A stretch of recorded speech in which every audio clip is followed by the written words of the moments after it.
Good evening everyone, good evening. कैसे हैं आप सब लोग? Good evening everyone, good evening, good evening. अच्छा, सबसे पहले तो आज मॉर्निंग में क्लास लगी हुई थी, आप लोगों की मॉर्निंग में क्लास नहीं हो पाई थी। एक्चुअली आज ना मुझे बैंक जाना था, बैंक में काम था, और बैंक वालों के नखरे आप जानते ही हो। एक दो एसबीआई में अकाउंट, और ऐसा होता है एसबीआई में अकाउंट करवा लो मतलब एसबीआई के कर्मचारी अपने आप को ऐसा समझते हैं कि मान लो उनसे बड़ा तो कोई नेता ही नहीं है। तो उन्होंने मुझे इतना लेट कर दिया यार कि मैं आप लोगों की क्लास नहीं ले पाई, है ना। यस प्रीतम, जय जवान जय किसान। किसानों की वजह से ही हम लोग खा पाते हैं और एनर्जी आ पाती है और मतलब पढ़ा पाते हैं आप लोगों को, है ना। तो थोड़ा सा आज ना ये गवर्नमेंट सेक्टर बहुत बेकार है यार, हमें तो आज पता लगा। हमने कहा था कि हमारी क्लास से 11 बजे हमें फ्री कर देना, 1 बजे जाके हम फ्री हो पाए। तो एसबीआई बैंक वाले तो अपने आप को पता नहीं कितने बड़े नेता समझते हैं, समझ में नहीं आता। इनको मैंने समझाया, मैंने कहा मेरी 1.5 घंटे की क्लास का लॉस समझ रहे हो तुम? हज़ारों बच्चे हैं जिनको तुम लोगों ने नुकसान पहुंचाया है आज। तो वो बोल रहे हैं। फिर उसके बाद से मैं वहाँ से डॉक्टर के पास चली गई थी। तो वो लोग ऐसे यार कह रहे इस काउंटर पे जाओ, इस काउंटर पे जाओ, इस काउंटर पे जाओ, इस काउंटर पे जाओ। इतना दिमाग खराब कर दिया इन लोगों ने। फिर उसके बाद मैंने कहा चलो क्लास में लेट हो ही गई तो डॉक्टर के निकल जाती हूँ, इसलिए बच्चा। तो आप लोग ऐसा कभी भी मत करना। अगर आप गवर्नमेंट जॉब में हो प्लीज़ ऐसा नहीं करना, परेशान नहीं करना। अब सोचो मेरे को कितना परेशानी हुई कि आप लोगों की क्लास कैंसिल करनी पड़ी मुझे। कैंसिल तो नहीं करी, रीस्केड्यूल करवानी पड़ी, है ना। ओके, कृष्ण प्रताप कह रहे हैं मैंने आज आपका कोर्स परचेज किया है। हाँ, एसबीआई बैंक तो बहुत बेकार है यार, हमें आज पता लगा। अब हम इसका अकाउंट ही हटा देंगे। अब आज हमने सोच लिया कि अब मैं इनका अकाउंट ही नहीं रखूंगी एसबीआई बैंक का। दिमाग खराब कर दिया उन लोगों ने। इतना बढ़िया करंट अकाउंट हमारा है, सोचिए। और ये लोग हमें प्राइम, मुझे लगा प्राइम कस्टमर की तरह मुझे बिहेव करेंगे। ये तो ऐसे बिहेव कर रहे थे जैसे मैं इनसे पैसा मांगने चली गई हूँ। मेरा पैसा मुझे ही निकालने में इतना नाटक करा इन लोगों ने। तो वही है, क्या कर सकते हैं अब। तो कोई अच्छे बैंक में बताएंगे, तुम लोग बताना कौन सा अच्छा बैंक है, उसमें खुलवाएंगे अब अकाउंट। बहुत परेशान करते हैं ये लोग। चलो बच्चों, तो आप क्लास स्टार्ट करें। ओके, गुड इवनिंग सबको, गुड इवनिंग। बच्चा, आई एम रियली सॉरी आज मॉर्निंग में क्लास नहीं ले पाई, लेकिन क्या कर सकते हैं। एचडीएफसी का यूज़ करूँ ना? एचडीएफसी आप अच्छा बता रहे हैं, ठीक है हम एचडीएफसी यूज़ करेंगे। पीएनबी यार घोटाले में जा रहा है, पीएनबी से तो हमने चेंज करवाया था। चलो अब क्लास स्टार्ट करते हैं बच्चों। क्लास स्टार्ट करने के लिए हम क्या पढ़ रहे थे? सारे गवर्नमेंट बैंक एक जैसे, सही कह रहे हैं आप। अच्छा मैम, एटीएम बनवा लीजिए। अरे एटीएम से उतना अमाउंट विड्रॉ नहीं हो सकता था ना एक दिन में। एक्चुअली एक पेमेंट करना था हमें, एक नया स्टूडियो बन रहा उसका पेमेंट करना था। उन्होंने कहा कैश में करो, और अकाउंट थोड़ा सा उलझा पड़ा था, बड़ी दिक्कत हुई। चलो अब हम, मैम आपकी बुक कब आएगी? मेरी किताब, मैं प्रॉमिस कर रही हूँ दिवाली से पहले पहले आपकी किताब, मेरी किताब मार्केट में आ जाएगी, चिंता नहीं करो तुम। मैं कोशिश कर रही हूँ 24 अक्टूबर को उसको रिलीज़ करने का, ठीक है। ऑलमोस्ट फिनिश हो चुकी है मेरी किताब। अभी जो किताब है बच्चा वो सिर्फ एमसीक्यू की किताब है। इसमें सिर्फ मैं क्वेश्चंस दे रही हूँ, और इंग्लिश और हिंदी दोनों मीडियम में, और साथ में उनका मैंने एक्सप्लेनेशन भी दिया है आपको। और वो सारे क्वेश्चंस वही क्वेश्चंस हैं जो सारे के सारे एग्जाम में आए हैं, है ना, ठीक है। तो वो बहुत अच्छी किताब होगी, घटना चक्र के लेवल की किताब लाऊंगी मैं। इनफैक्ट घटना चक्र बहुत अच्छी किताब है, मैंने खूब बिकवाई है घटना चक्र, लेकिन उसके जैसे ही किताब बनवाऊंगी मैं। मैम प्राइस कितना होगा? बहुत कम अमाउंट रखूंगी, तुम लोग चिंता मत करो। तुम लोग बहुत इजीली बस वही अमाउंट, प्रिंटिंग में जो चार्ज लगेगा, और ये ऑनलाइन वेबसाइट पर रख पाते हैं जैसे स्नैपडील, फ्लिपकार्ट पे, तो उस पर जितना पैसा लगेगा उतना ही पैसा है। मुझे नहीं कमाना किताब से पैसा, मैं बिना पैसे के भी खुश रहने वाले इंसान हूँ, ठीक है। बुक कहाँ से मिलेगी सोनू? ऑनलाइन सारी की सारी वेबसाइट पे, मैं एक वेबसाइट बनवा दूंगी अलग से, या आपको स्नैपडील, फ्लिपकार्ट हर जगह से मिल जाएगी, आप चिंता नहीं करो, ठीक है। डिस्काउंट की अभी से बातें क्यों करने लग गए? तुम लोग तो मेरे स्टूडेंट हो, तुम लोग जितना बोलोगे उतने में दे देंगे हम, तुम चिंता नहीं करो। चलो ठीक है, तो तुम लोग इतना चिंता नहीं, तुम ही बता देना मुझे कि मैम इतना प्राइस रख लो तो हम दे पाएंगे। मैं तुम्हें पेज बता दूंगी, उसकी कॉस्टिंग बता दूंगी, तुम लोग खुद बता देना कि मैम इसका इतना अमाउंट रखो, रख देंगे, क्या दिक्कत है। चलो 51 रुपये में, 51 रुपये तो बच्चा उसके कम, उसमें मैंने 1500 प्लस क्वेश्चन डाले हैं। 1500 क्वेश्चन समझ रहे हैं आप बायोलॉजी के अकेले, तो 1500 रुपये, 50 रुपये में तो नहीं रख पाएंगे कि 50 रुपये तो उसकी कॉस्टिंग, उसके पेज फोटोकॉपी की कॉस्टिंग आ जाएगी बच्चा, है ना। लेकिन बहुत कम अमाउंट रखूंगी, तुम चिंता नहीं करो। ओके, मनोहर पांडे की एमसीक्यू हिंदी में भी आती है बच्चा, मनोहर पांडे की बिल्कुल आती है। मेरी किताब इंग्लिश और हिंदी दोनों मीडियम में होगी, आपको जिस मीडियम में परचेज करना हो उसमें कर लेना। 250, चलो हम सोचेंगे पहले एक बार मैं उसका प्रिंट निकलवा के कॉस्ट डिसाइड कर लूँ कि कितना आया है, उसका कॉस्ट देख लूँ कि प्रिंट पेज कितने हैं, उसकी कितनी कॉस्टिंग निकल रही है, और ये ऑनलाइन वेबसाइट वगैरह वाले कितने पैसे लेते हैं, मुझे इनका आइडिया नहीं है ना अभी तक। तो जैसे ही होगा मैं आपको उसके हिसाब से बता दूंगी कि भाई 200, 250, 300 जितने की भी होगी, है ना। चलिए अब हम क्लास स्टार्ट करते हैं, लेकिन दिवाली से पहले आ जाएगी। एनटीपीसी के एग्जाम में आपको बहुत सारे क्वेश्चंस मिलेंगे मेरी किताब से, 100% बोल रही हूँ मैं आप लोगों को ये बात, क्योंकि इतना टाइम लगाया है तो अच्छी किताब बना रही हूँ इसलिए टाइम लगा है ना। चलो कब तक मिलेगा बच्चा, मैंने सोचा है कि आपको 25 अक्टूबर से पहले पहले किताब मिल जाएगी हर जगह, 25 अक्टूबर से पहले पहले मिल जाएगी, ठीक है। चलो मैम अटेंडेंस ठीक है। अरे तुम लोग कितने इनोसेंट हो यार, कभी कभी मुझे तुम लोगों पे ना इतना ऐसा लगता है, अटैचमेंट सा हो जाता है तुम लोगों से। एक बच्चा कह रहा है मैम मैं आई कम इन, इतना अच्छा लगता है, कभी कभी मेरे आंसू आ जाते हैं तुम लोगों की ऐसी बातें सुनकर, एकदम बच्चों जैसी बातें करते हो तुम लोग ना, मेरे छोटे भाई बहन जैसे घर में करते हैं वैसे तुम लोग करते हो, तो मुझे बड़ा अच्छा लगता है। जैसे अभी तुम लोग खुद ही प्राइस डिसाइड कर रहे हो मेरी किताब का, तो बहुत अच्छा लगता है। कभी कभी मैं बहुत इमोशनल हो जाती हूँ, बहुत सारे बैचेस में हुई भी हूँ, क्योंकि मैं बहुत इमोशनल इंसान हूँ। तो वही बात है, दिल्ली में नहीं मिलेगी, आप जहाँ बैठे हैं वहाँ पर आपके घर पे कॉरियर करवा देंगे हम सारी आपको वो देंगे, ठीक है। जहाँ बैठे हो वहाँ अगर अपना एड्रेस दे देना, हम वहीं पे कॉरियर करवा देंगे, तुम चिंता नहीं करो, ठीक है। तो तुम लोग इतना प्यार नहीं करा करो, फिर मैं रोने लग जाऊंगी, तुम लोग फिर कैसे मुझे मनाओगे, है ना, ठीक है। चलो हाँ, किताब हम ऐसे निकालेंगे ना कि आप कोई भी एग्जाम दो, सब एग्जाम के लिए बहुत हेल्पफुल होगी, ठीक है। मैम आप इमोशनल दिखती तो नहीं है, लेकिन जो जैसा दिखता है ना बच्चा, एक्चुअल में वो वैसा नहीं होता है, यही जिंदगी है, आपको बता दूं मैं, जो जैसा दिखता है वैसा नहीं होता है, ठीक है। मैम आपके पढ़ाए हुआ दिमाग में घुस जाता है, अभी तो बहुत घुसाएंगे आपके दिमाग में, तो चिंता क्यों कर रहे हो। चलो अब हो गया, अब मैं पढ़ाऊँ तुम लोगों से, एक दिन 1 घंटे में सिर्फ तुम लोगों से बातें करूंगी, है ना। वो दिमाग, मोनो एटॉमिक एलिमेंट क्या है बच्चा, ये केमिस्ट्री में समझाऊंगी, मोनो एटॉमिक, डाई एटॉमिक, ये सब बताऊंगी, ठीक है। चलो अब आ जाओ यहाँ पर पढ़ते हैं। अभी हम पढ़ रहे थे ह्यूमन डिजीज, और ह्यूमन डिजीज में हमने बहुत सारी बीमारियां पढ़ ली थी। जब बीमारी पढ़ते हैं तो ऐसा लगता है हमें ही बीमारी हो गई है ना। चलो मैम अपनी फोटो लगाना बुक पे, नहीं फोटो की जरूरत नहीं है बच्चा, फोटो से ये सब हमें नहीं, मतलब बच्चों के लिए किताब बनानी है तो तुम लोग सिलेक्शन ले लोगे ना, तो तुम्हारी पक्का फोटो लगाऊंगी। अगर तुम लोग सिलेक्शन ले लोगे तो मुझे फोटो भेजना, तो मैं हर बार किताब को अपडेट करूंगी तो उसके पीछे तुम्हारी फोटो लगाऊंगी, ये मेरा प्रॉमिस है, पक्का प्रॉमिस है, ठीक है। चलो अब आइए, ह्यूमन डिजीज जिसको हम बोलते हैं मानव रोग, खत्म करते हैं इसको जल्दी बच्चा। मैं धीरे धीरे इसलिए पढ़ा रही हूँ क्योंकि यहाँ से एक क्वेश्चन पक्का आता है ना। चलिए अब सुनो मेरी बात, देखो बच्चा अब मेरी बात सुनो। चलो अब आप कमेंट सेक्शन हटा दो ताकि मैं पढ़ा लूँ, नहीं तो तुम लोग ऐसे उल्लू हो ना, मुझे पढ़ाने भी नहीं दोगे, ठीक है। रुको मैं आप कमेंट सेक्शन हटा रही हूँ, बाद में बात करना बच्चा, कमेंट सेक्शन हटा दो, नहीं तो मुझे पढ़ाने नहीं देंगे आज ये बच्चे। हाँ कमेंट हटा दो।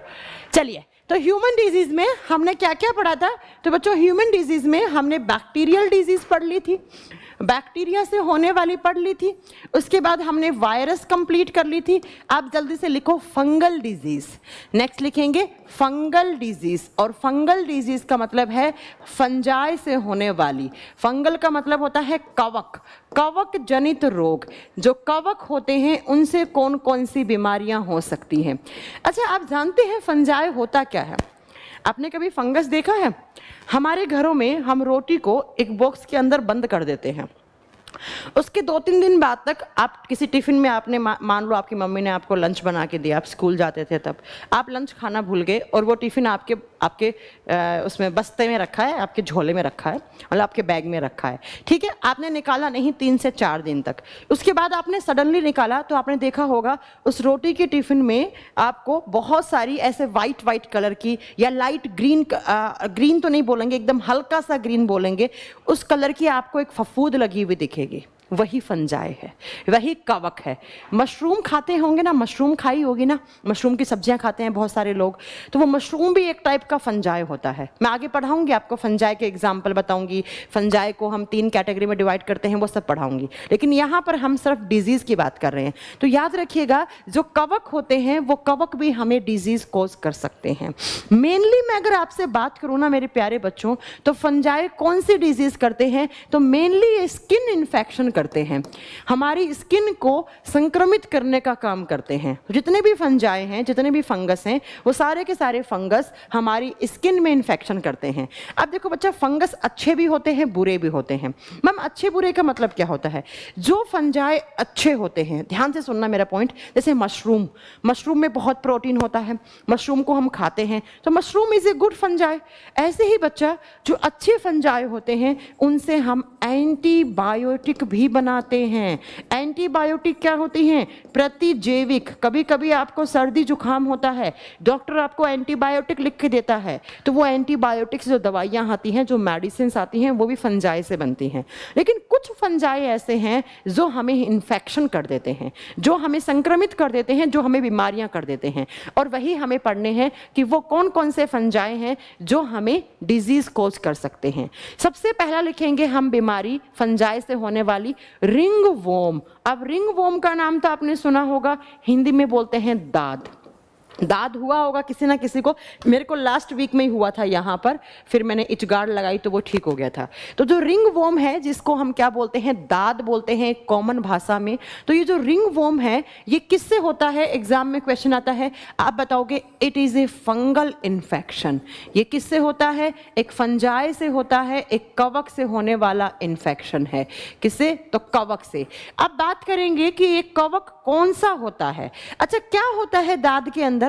आपको कभी ना कभी दाद हुआ होगा, बचपन में हुआ होगा, या आज भी हो जाता है, कोई बड़ी बात नहीं है। तो सबसे पहले तो आपको जिस पार्ट पर, स्किन के जिस पार्ट पर या जिस ऑर्गन पर आपको इस फंजाई ने इन्फेक्शन किया है, ये फंगस कपड़ों में लग जाता है, या हमारे घरों में अगर हम जैसे बहुत दिनों तक हमारी कोई किताब रखी हुई है, उस किताब को आपने टच नहीं किया 1-2 महीने से, अचानक से आपने टच किया, उसके ऊपर मिट्टी से लगी हुई फंजाई की लेयर बन जाती है, वो आ जाती है हमारी स्किन के कांटेक्ट में। या हमारे घरों में से जाले से नहीं पड़ते हैं, अपनी मम्मी झाड़ू से साफ करती रहती हैं, उसमें फंजाई हो सकता है। कोई कपड़ा बहुत दिनों तक आपने काम में नहीं लिया, अचानक से आपने उसको काम में लिया, तो उसमें फंजाई लगी हुई होती है। तो ये फंजाई जैसे ही आएगा स्किन पर, तो जिस पार्ट पर ये इन्फेक्शन करेगा उस पार्ट पर सबसे पहले आपको ईचिंग होएगी।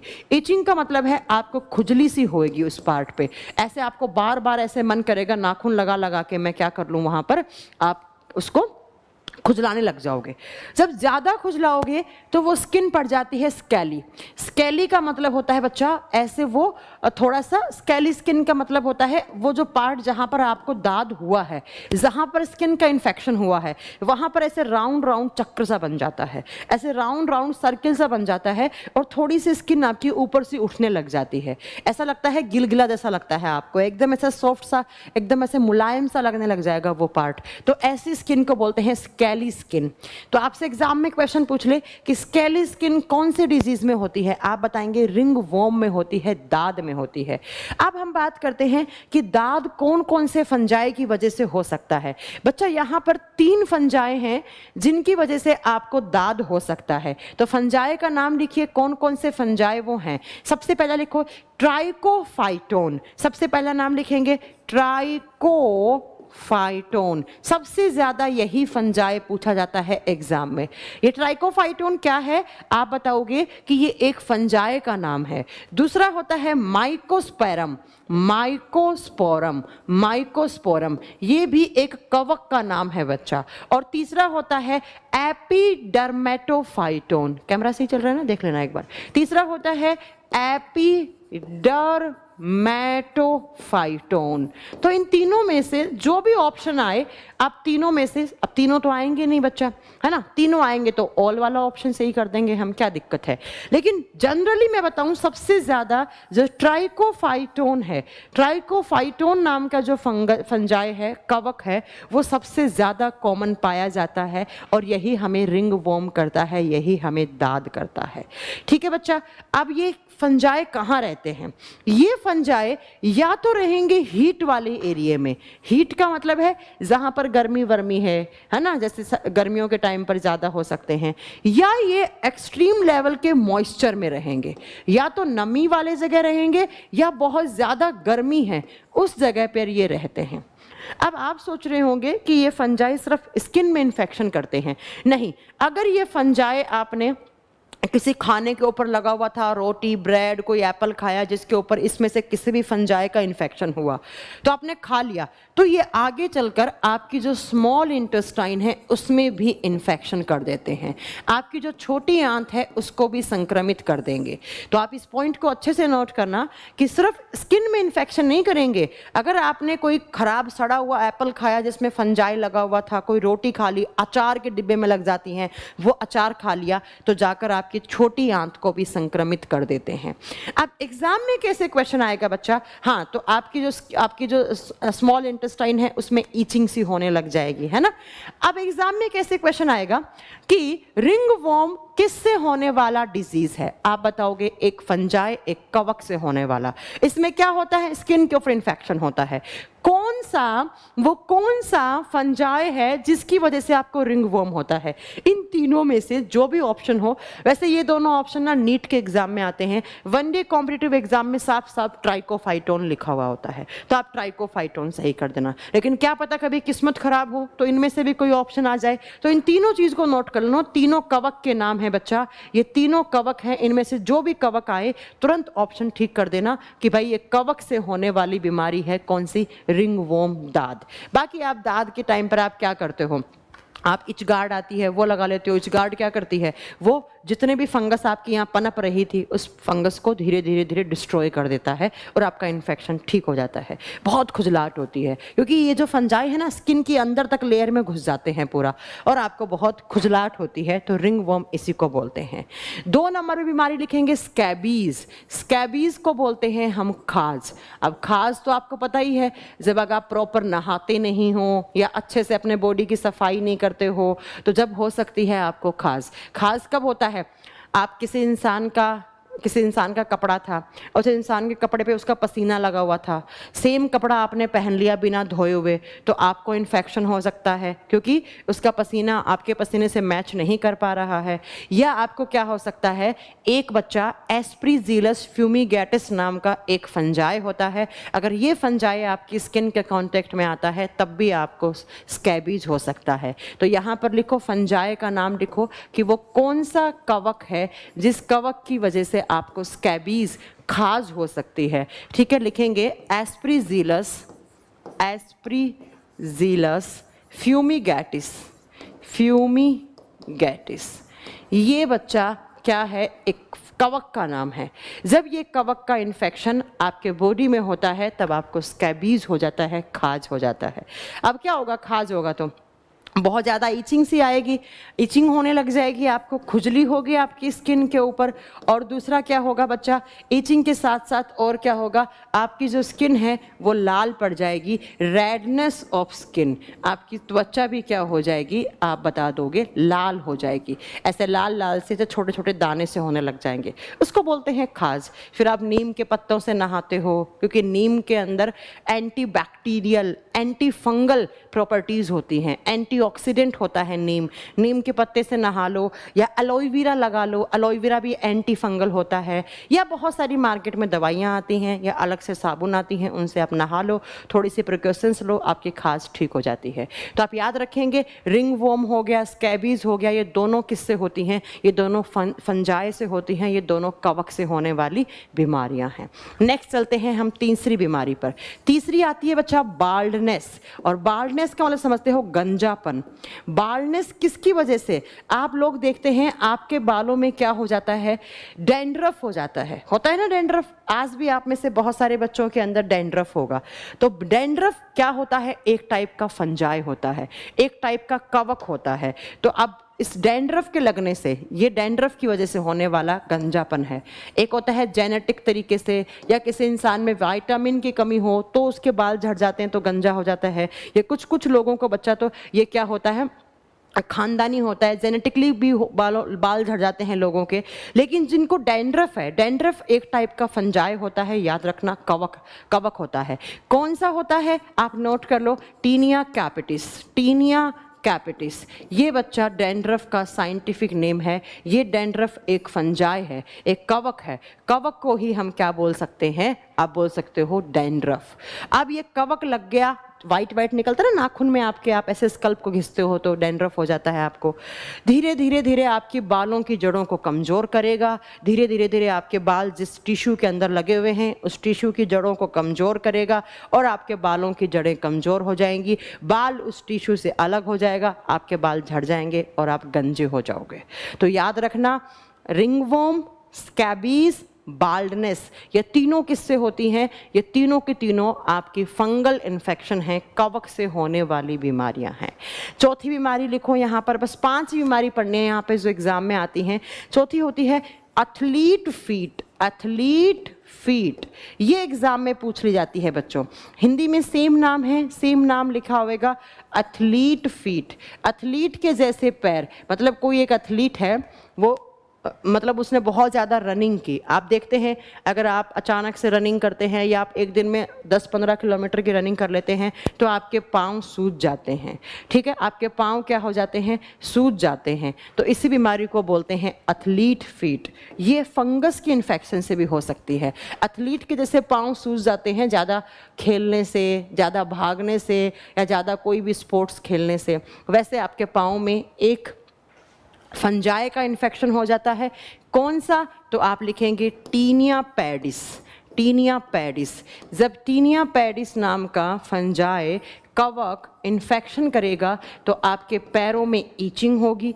घुटने के नीचे वाले पाँव, घुटने के नीचे वाले पाँव का जो हिस्सा है उसमें ईचिंग होगी और आपको आपके जो पाँव हैं वो सूज जाएंगे। तो आप लिख लो ईचिंग इन लेग्स, ईचिंग इन लेग्स। और दूसरा क्या होगा, पाँव में ईचिंग होगी, उसके साथ साथ पाँव में स्वेलिंग हो जाएगी, स्वोलन लेग्स, मतलब जो पाँव हैं उनमें सूजन आ जाती है। दोनों पाँव सूजेंगे बच्चा, पाँव में सूजन। इस बीमारी में क्या होता है, दोनों पाँव सूजते हैं। एक मैं आगे आपको पढ़ाऊंगी, एलिफेंटियसिस या फाइलेरियसिस या फ्लैरियसिस उसको बोलते हैं।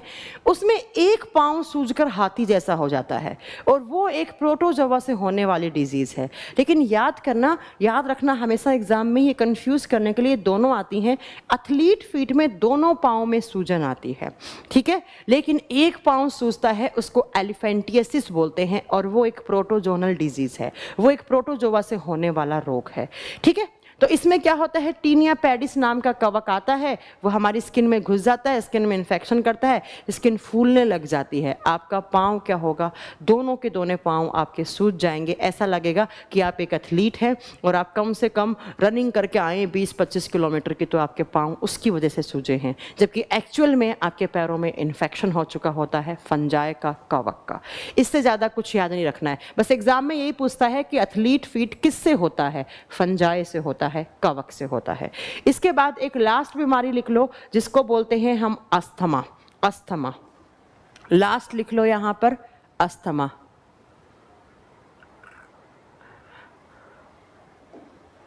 पांच नंबर पर अस्थमा, और अस्थमा को बोलते हैं दमा रोग।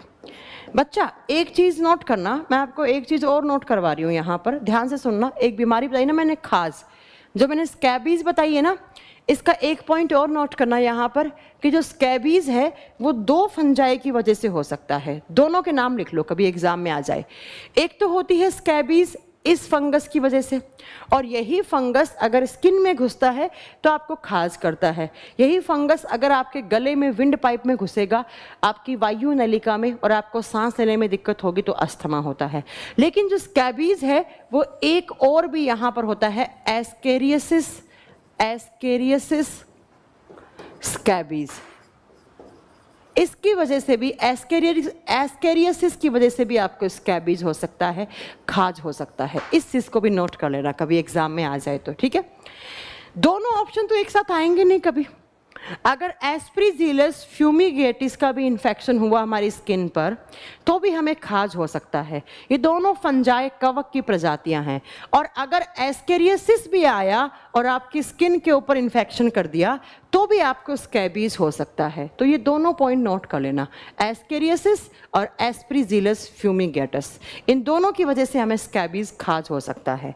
अब चलते हैं हम आगे अस्थमा की तरफ। जब मैं अस्थमा के बारे में आपको बताऊंगी तो अस्थमा दमा रोग। देखो बच्चा, अस्थमा होने के रीज़न 2-3 होते हैं। किसी ना किसी को अस्थमा होगा, आप में से बहुत सारे लोगों को बहुत कॉमन सी बीमारी है, हो सकती है, कोई बड़ी बात नहीं है। देखो, सबसे पहले तो जब एस्परीजिलस फ्यूमिगेटिस फंजाई का इन्फेक्शन होता है, जब इस कवक का इन्फेक्शन हुआ, या तो ये कवक हमारी स्किन के ऊपर इन्फेक्शन करेगा तो हमें खाज हो जाएगा। लेकिन मान लो ये फंजाई आपके चारों तरफ के वातावरण में है, चारों तरफ की एयर में है, तो आपने जैसे ही सांस ली तो सांस आपकी कहाँ से आती है? नाक से आती है। नाक से गले में होती हुई इस विंड पाइप में जाती है। तो जैसे ही इस एयर के अंदर एस्परीजिलस फ्यूमिगेटिस नाम का फंजाई है, ये फंजाई आता है हमारी ट्रैकिया में। What is trachea? ट्रैकिया होता है विंड पाइप, और हिंदी में इसको बोलते हैं वायु नलिका। वो पाइप जो एयर को, जो हवा को कहाँ से कहाँ लेकर जाता है, जो एयर को, हवा को फेफड़ों तक लेकर जाता है, लंग्स से लेकर जाता है, उसको बोलते हैं हम विंड पाइप। ऐसे हमारे गले में पाइप रहता है। तो अगर आपने ऐसी एयर ली जिस एयर के अंदर एस्परीजिलस फ्यूमिगेटिस नाम का फंजाई है, कवक है, तो ये कवक आएगा और ये आपकी विंड पाइप है। ये क्या है? आपकी वायु नलिका। और इस विंड पाइप में मसल्स होती हैं बच्चा, ये अंदर की साइड यहाँ पर मसल्स की लाइनिंग होती हैं, ये आप लिख लेना।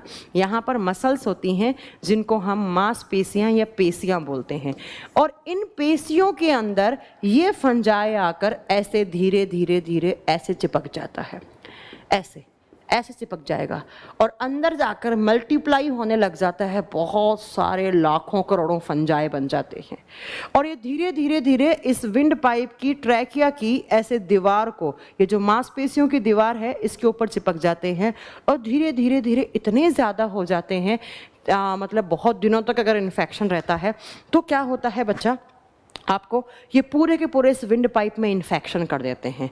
जो विंड पाइप के अंदर मसल्स है ना, इसके अंदर इन्फेक्शन कर देते हैं और धीरे धीरे धीरे इतने ज़्यादा हो जाएंगे कि ये जो आपकी वायु नलिका है, ये जो आपका विंड पाइप है, ये पूरा का पूरा ब्लॉक होने लग जाता है।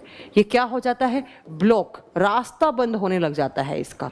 अब मुझे बताओ कि जब विंड पाइप ब्लॉक होगा तो आप सब समझ रहे हैं किसका रास्ता ब्लॉक होगा? एयर का, क्योंकि हवा है भाई। विंड पाइप में क्या आती है? हवा। कहाँ से कहाँ आती है? तो जो नाक से लिए उसको कहाँ पहुँचाना? फेफड़ों तक पहुँचाना। अब आप समझ रहे हैं बच्चा कि एयर में क्या होता है? ऑक्सीजन। तो हम क्या लेते हैं? एयर से ऑक्सीजन लेते हैं।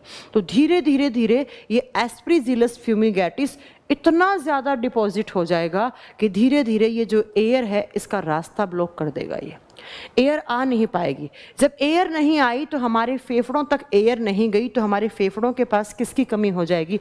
ऑक्सीजन की कमी हो जाएगी। अब आप जानते हैं ऑक्सीजन हमारे लिए कितना ज़रूरी है।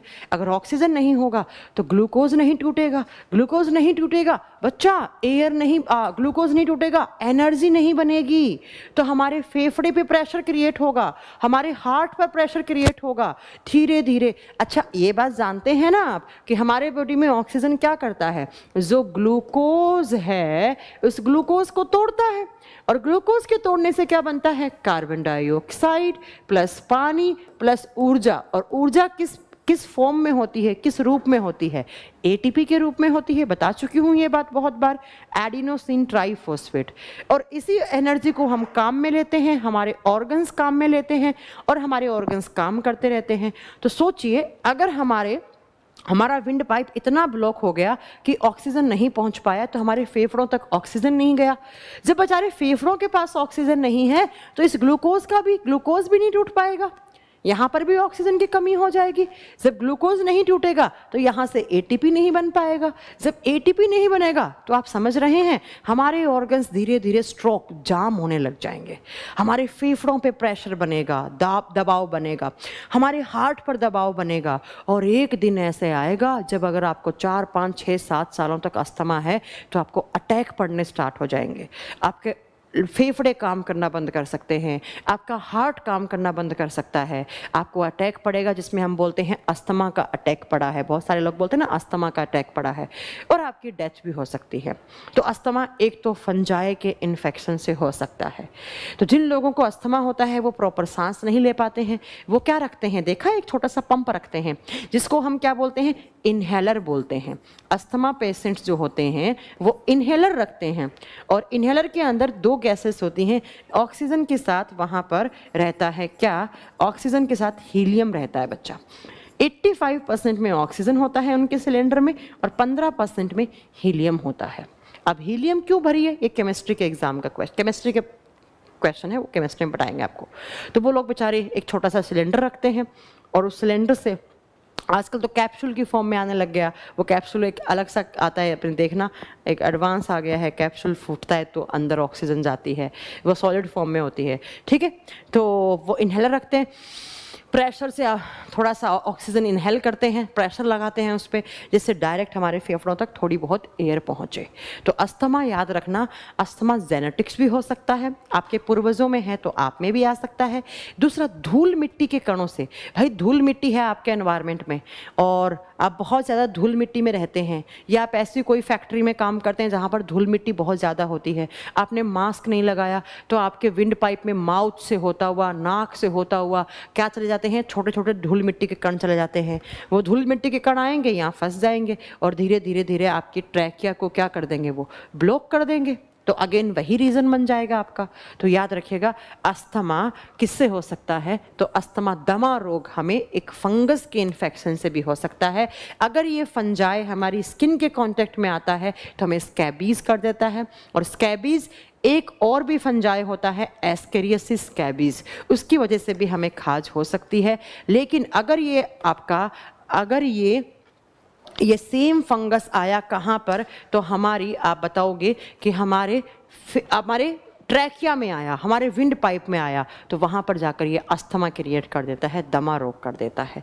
ये बात आप नोट कर लेंगे। तो मैंने 5 बीमारी पढ़ाई है बच्चा, एनसीईआरटी में 5 ही दी हुई है, आपको 5 ही याद रखनी है। कौन कौन सी, रिंगवॉर्म जिसको दाद बोलते हैं, स्कैबीज जिसको हम खाज बोलते हैं। तीसरा हमने क्या पढ़ा, एथलीट फीट, एथलीट के जैसे पाँव सूज जाना, दोनों पाँव सूज जाएंगे। और चौथा हमने क्या पढ़ा, गंजापन। लेकिन गंजापन किसकी वजह से, बाल झड़ना, और किसकी वजह से बाल झड़ेंगे, डैंड्रफ की वजह से। और 5वां कौन सा पड़ा, अस्थमा। तो ये 5 हमें फंगल इन्फेक्शन हैं, ये हमारे बॉडी में कवक जनित रोग हैं। 5 के रट्टे लगा लो, एग्जाम में सीधा आता है, एग्जाम में सीधा क्वेश्चन बनता है, ठीक है। चलो अब चलते हैं नेक्स्ट। और नेक्स्ट हम जब कम्युनिकेबल डिजीज की बात करते हैं तो नेक्स्ट आता है बच्चा प्रोटोजोनल डिजीज। प्रोटोजोनल डिजीज, प्रोटोजोनल डिजीज, और हिंदी में भी सेम नाम लिखेंगे हम, प्रोटोजोआ जनित रोग। ये भी एग्जाम में बहुत बार पूछ लिया जाता है, प्रोटोजोआ जनित रोग, प्रोटोजोआ से होने वाली बीमारियां। अच्छा मेरे प्यारे बच्चों, सबसे पहले आपको ये पता होना चाहिए व्हाट इज प्रोटोजोआ, पता होना चाहिए कि नहीं होना चाहिए, प्रोटोजोआ क्या होता है। अब सुनो मेरे प्यारे बच्चों बात, प्रोटोजोआ एक टाइप के बैक्टीरिया ही होते हैं, एक टाइप के जीवाणु होते हैं। लेकिन ये जो जीवाणु होते हैं वो होते हैं बच्चों यूनिसेल्युलर। ये क्या होते हैं, यूनिसेल्युलर, एक कोशिकीय जीवाणु होते हैं। आपने ये बात सुनी होगी कि कुछ ऑर्गेनिजम्स होते हैं, कुछ जीव होते हैं जो एक कोशिकीय होते हैं, कुछ होते हैं जो बहु कोशिकीय होते हैं। एक कोशिकीय का मतलब होता है ऐसे बैक्टीरिया जिनके अंदर एक ही सेल है, एक ही कोशिका है, वही कोशिका खाने का काम करती है, वही खाने को पचाने का काम करती है, वही सांस लेने का काम करती है, वही उत्सर्जन का काम करती है। ऐसे एक सेल है, ये सेल है, ना इसमें उत्तक बने, ना अंग बने, ना अंग तंत्र बना, ना कोई टिश्यू, ना कोई टिश्यू सिस्टम, ना कोई ऑर्गन सिस्टम, कुछ नहीं है, बस सिर्फ एक सेल है, यही इसका बॉडी है। तो याद रखिएगा, ऐसे बैक्टीरियाज जो एक कोशिकीय होते हैं, यूनिसेलुलर होते हैं, और साथ साथ में जो पैरासाइट्स होते हैं। बच्चा, पैरासाइट्स का मतलब समझते हैं आप? पैरासाइट्स का मतलब होता है परजीवी। पर का मतलब होता है अदर, दूसरा, जीवी का मतलब जीव। ऐसे यूनिसेलुलर बैक्टीरिया जो दूसरे जीव के साथ, दूसरे जीव पर डिपेंड करते हैं। कहने का मतलब वो दूसरों के शरीर में जाके रहते हैं, और वहां जाकर रहते हैं, या तो उनका खून पिएंगे, या उनकी कोई सेल्स को खाएंगे, या उनके कोई इंटेस्टाइन में इन्फेक्शन करेंगे। तो याद रखिएगा, उन्हीं सारे बैक्टीरिया को हम प्रोटोजोआ की कैटेगरी में रखते हैं। तो प्रोटोजोआ कुछ नहीं होता है, ऐसे बैक्टीरिया होते हैं जो बैक्टीरिया एक कोशिकीय हैं, जिनमें एक ही सेल है, एक कोशिका है, एक कोशिका से मिलकर बने हुए हैं, और वो पैरासाइट्स होते हैं। पैरासाइट्स का मतलब होता है दूसरे जीव के साथ रहेंगे, या तो दूसरे जीव के बॉडी में जाएंगे, वहां इन्फेक्शन कर देंगे। जैसे अगर ये बैक्टीरिया हमारे बॉडी में आएंगे तो हमें इन्फेक्शन कर देंगे, हमारे बॉडी में आकर हमारा खून पिएंगे तो खून इनका खाना हो जाता है ना, खून के अंदर जो WBC हैं उनको खा जाएंगे, या RBC को खा जाएंगे। तो ऐसे पैरासाइट्स जो यूनिसेलुलर हैं, जो एक कोशिकीय हैं, उनको हम प्रोटोजोआ बोलते हैं। तो ये प्रोटोजोआ पैरासाइट्स हैं, मतलब दूसरे किसी लिविंग ऑर्गेनिज्म में जाएंगे और इन्फेक्शन कर देंगे। अब हम यहाँ पर किस लिविंग ऑर्गेनिज्म की बात कर रहे हैं? ह्यूमन की। तो बड़ी एक कॉमन सेंस वाली बात है कि वो प्रोटोजोआ जो किसी ह्यूमन बॉडी में जाते हैं और ह्यूमन बॉडी में जाकर वहाँ इन्फेक्शन कर देते हैं, वो हमें यहाँ पढ़ने हैं, वो हमें यहाँ पढ़ने हैं। ठीक है, तो प्रोटोजोआ कुछ भी नहीं होता है, याद रखिएगा, पैरासाइट्स होते हैं। दूसरे जीवों के अंदर जाकर दूसरा जीव को अपना होस्ट बना लेते हैं। होस्ट का मतलब समझते हो? वो ऐसा बॉडी जिस बॉडी के अंदर जाता है कोई इन्फेक्शन, और वहाँ जाकर उसमें इन्फेक्शन कर देगा और अपने आप को मल्टीप्लाई करने लग जाएगा, अपने आप का रिप्रोडक्शन करने लग जाएगा, उसी को हम होस्ट सेल बोलते हैं। जैसे मेरे बॉडी में कोई भी बाहर से एक बैक्टीरिया आया, मेरे बॉडी में आया, मेरा खून पिया, मेरे खून में उसने मल्टीप्लाई किया, रिप्रोडक्शन किया, बहुत सारे बैक्टीरिया बन गए, तो मैं उसके लिए होस्ट हूँ। जैसे कोरोना वायरस मेरे अंदर आ रहा है, अंदर आके मल्टीप्लाई करता है, धीरे धीरे पूरे फेफड़ों को कंट्रोल में ले लेता है, और फेफड़े फेल हो जाते हैं, या फेफड़ों में खून का क्लोट बन जाता है। तो ऐसे, तो उस वायरस के लिए, कोरोना वायरस के लिए मैं क्या हूँ? मैं होस्ट हूँ। ठीक है, तो याद रखेंगे ये पैरासाइट्स होते हैं। अब हम यहाँ पर लिखेंगे सबसे पहली प्रोटोजोनल डिजीज। सबसे पहली होती है बच्चा मलेरिया। अब मलेरिया का नाम तो सब जानते हैं, बहुत बार हो जाता है, बहुत खतरनाक बीमारी है, हाथों पैरों में दर्द होता है, RBC की संख्या कम हो जाती है ना। चलो अब हम बात करते हैं कि मलेरिया का पैथोजन क्या होता है। मलेरिया का पैथोजन का मतलब होता है रोगजनक। बहुत सारे लोग सोचते हैं मलेरिया मच्छर के काटने से होता है। मच्छर तो बेचारा एक वेक्टर होता है बच्चा, मच्छर तो इसका वाहक है।